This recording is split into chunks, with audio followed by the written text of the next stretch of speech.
Bueno, esta mañana nos falta don Álvaro Fernández.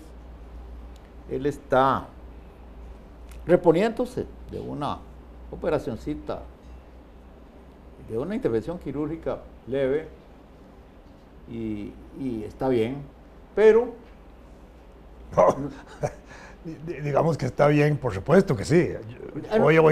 Yo antes de entrar al programa consulté cómo estaba. Lo que pasa es que en materia de niños y en materia de viejitos como nosotros, cualquier cosa es una emergencia. Por supuesto, no, por eso. Y ahora Sí, él, claro. él obviamente tiene que estar fuera de la circulación, digamos, para efectos del programa por unos días. Y debo recordar que nosotros, por razones prácticas, grabamos varios programas de una sola vez. Así que esa es la razón por la que no está Sí, claro. don Álvaro. Hoy, en el momento en que grabamos, está produciéndose una manifestación frente a la Casa Presidencial de la comunidad universitaria, encabezada por el rector de la Universidad de Costa Rica,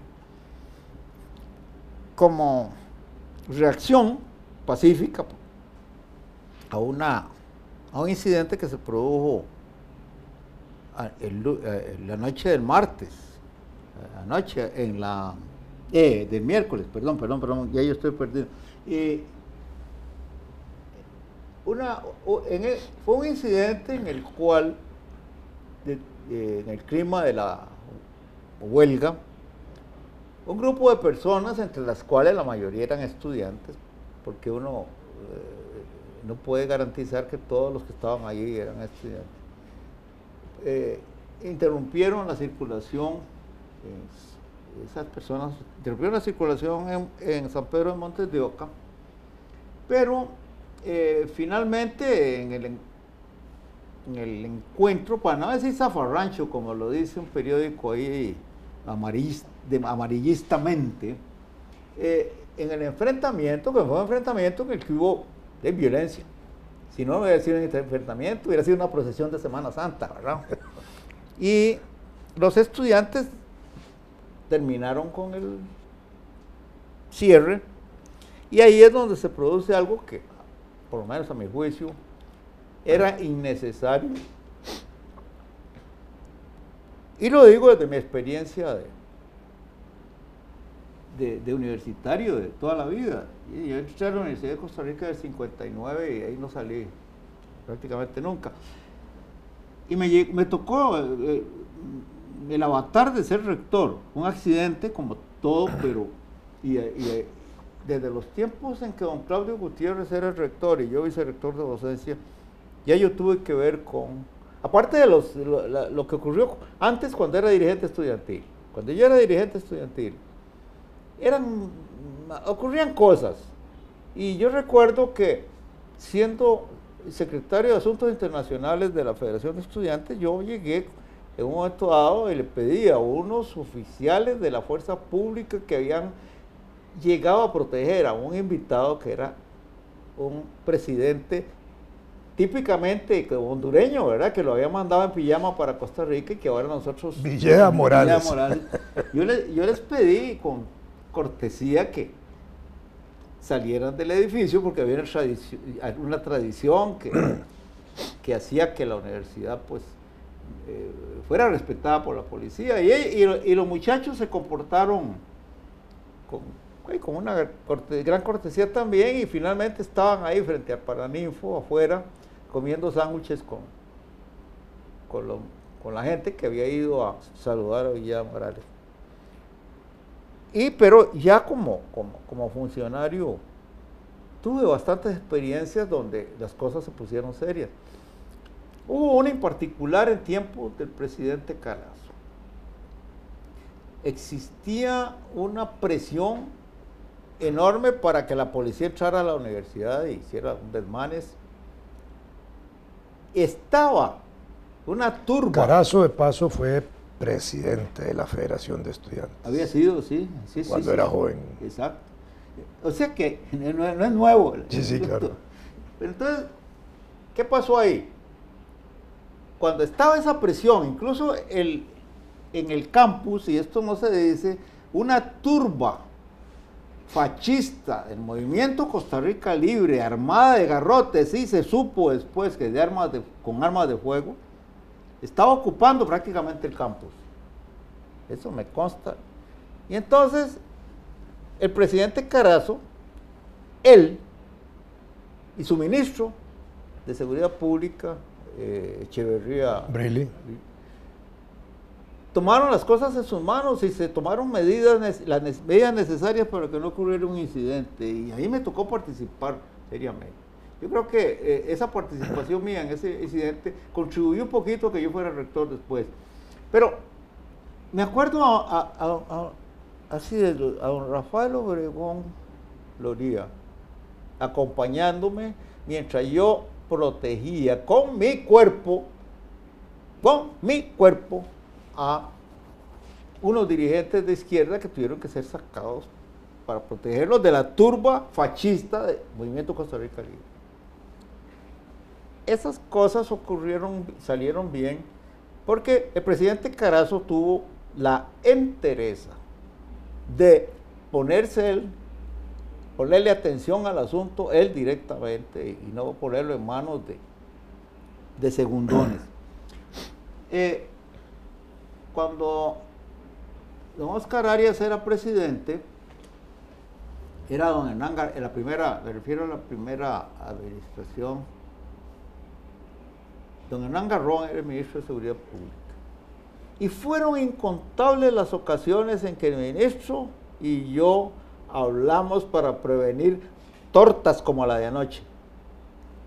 Y en una ocasión él se dio cuenta de que era pequeña, esa era una torta pequeña, como diríamos. Él se dio cuenta de que dos miembros de la fuerza pública en una patrulla habían metido la pata y me dijo que los iba a destituir. Y entonces, a mí me pareció excesivo.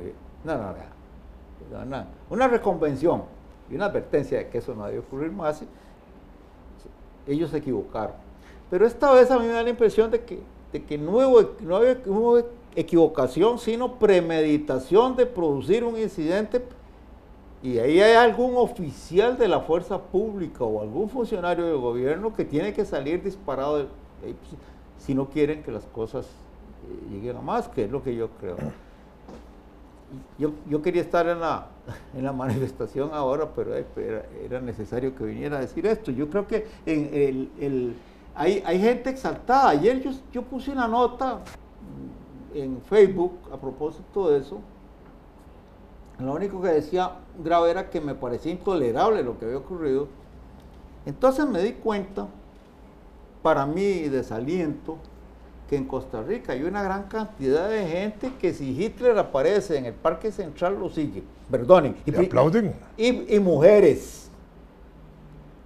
Entonces, me hice el propósito de decir ahora que recuerden que para el nazismo las mujeres solo servían para las 3K: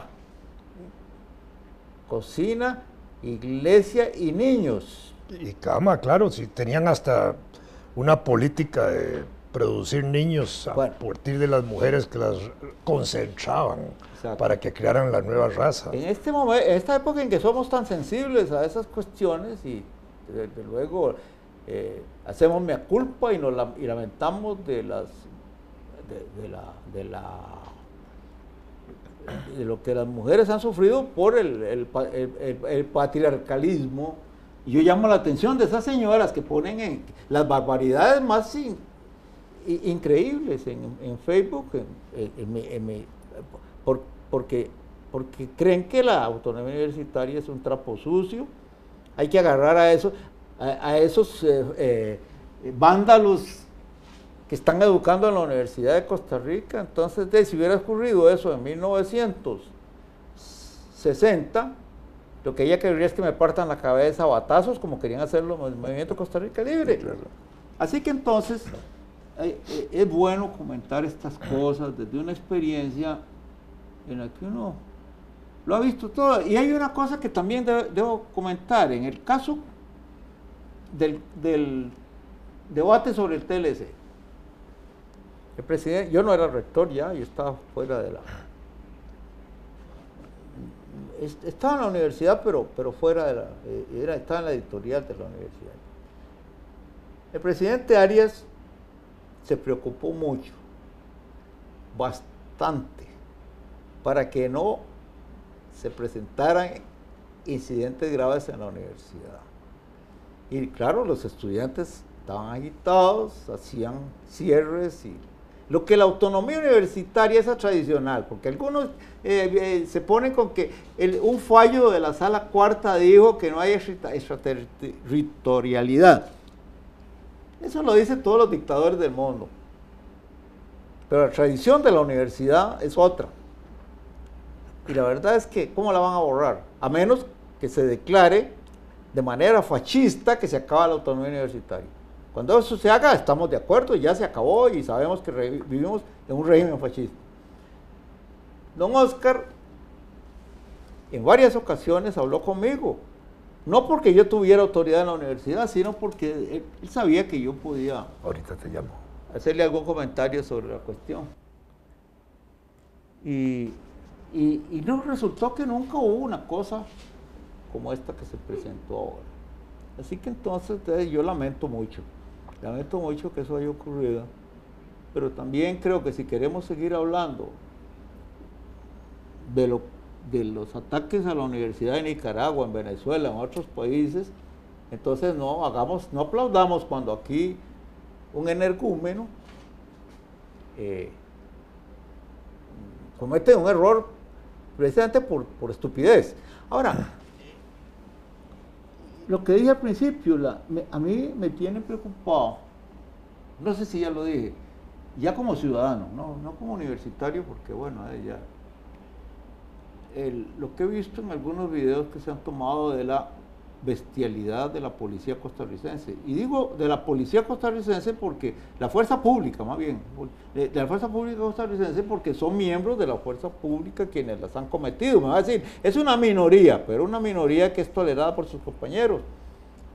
Hay un video que está en la red, en la que se ve a un energúmeno con uniforme volándole garrotazos en la espalda a un hombre, un ser humano, no sé quién es, de espalda desnuda, al que los otros dos lo tienen sostenido para que el otro le vuele. Eso es tortura en cualquier país. Y si esa escena se hubiera producido en Nicaragua o en Venezuela, aquí toda la prensa lo habría exhibido y lo habría condenado. Entonces yo creo que pierde autoridad en un gobierno, cualquiera que sea de Costa Rica, bajo el cual están ocurriendo esas cosas. Y tenemos que tener cuidado todos, no se trata de decir es este gobierno, porque finalmente yo dudo mucho que este gobierno haya cambiado un solo miembro de la fuerza pública.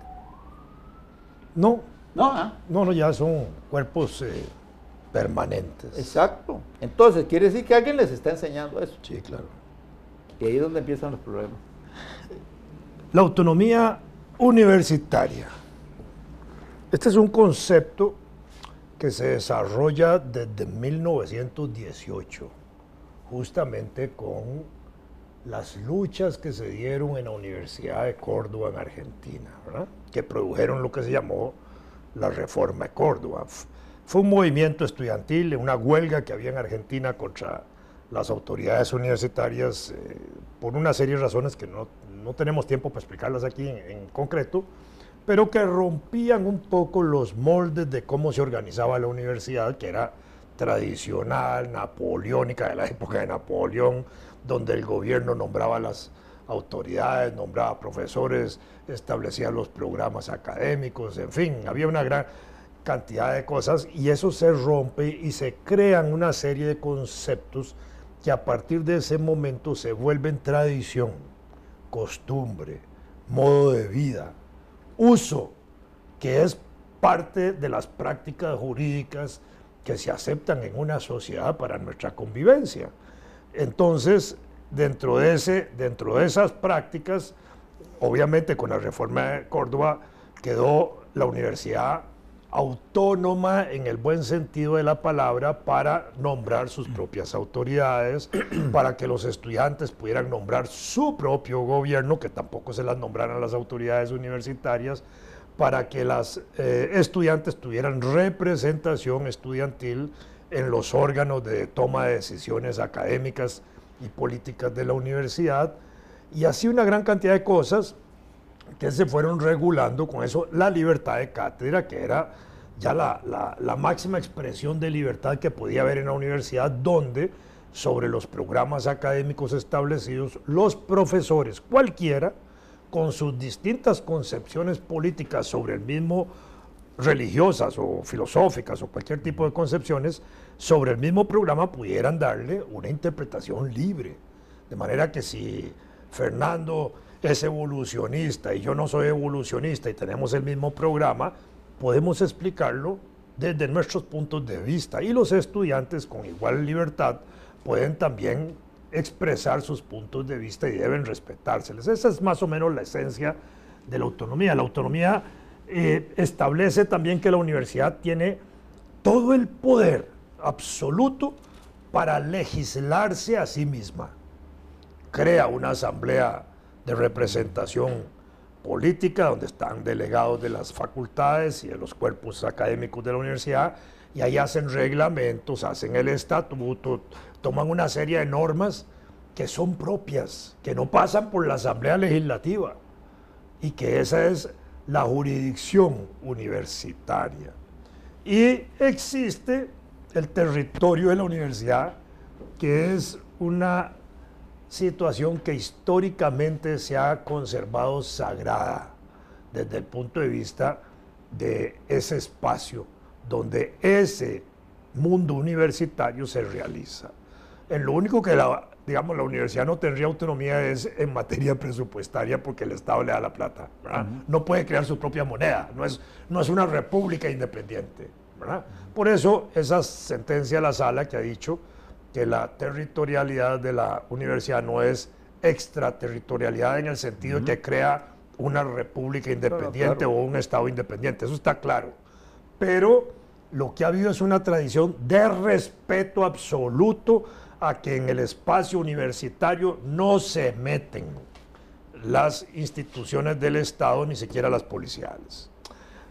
Vamos a poner ejemplos.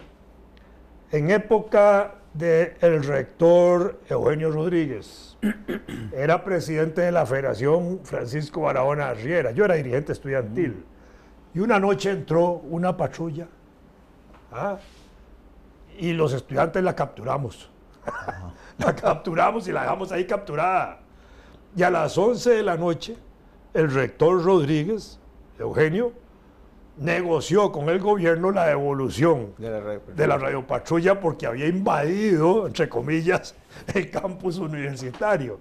Esto para señalar la fragilidad, los conceptos, y en aquella época, creo que era Figueres, ya el presidente, en los 70s, cuando aceptó esa situación concreta, de que la patrulla no podía ingresar así porque así, al campus, ¿verdad? Y creo que lo que estaba haciendo ni siquiera era persiguiendo a nadie, estaba pasando por la calle de un lado a otro. Pues es que era incluso, yo lo encontraba ridículo en cierta medida, porque pensaba, bueno, a mí una vez un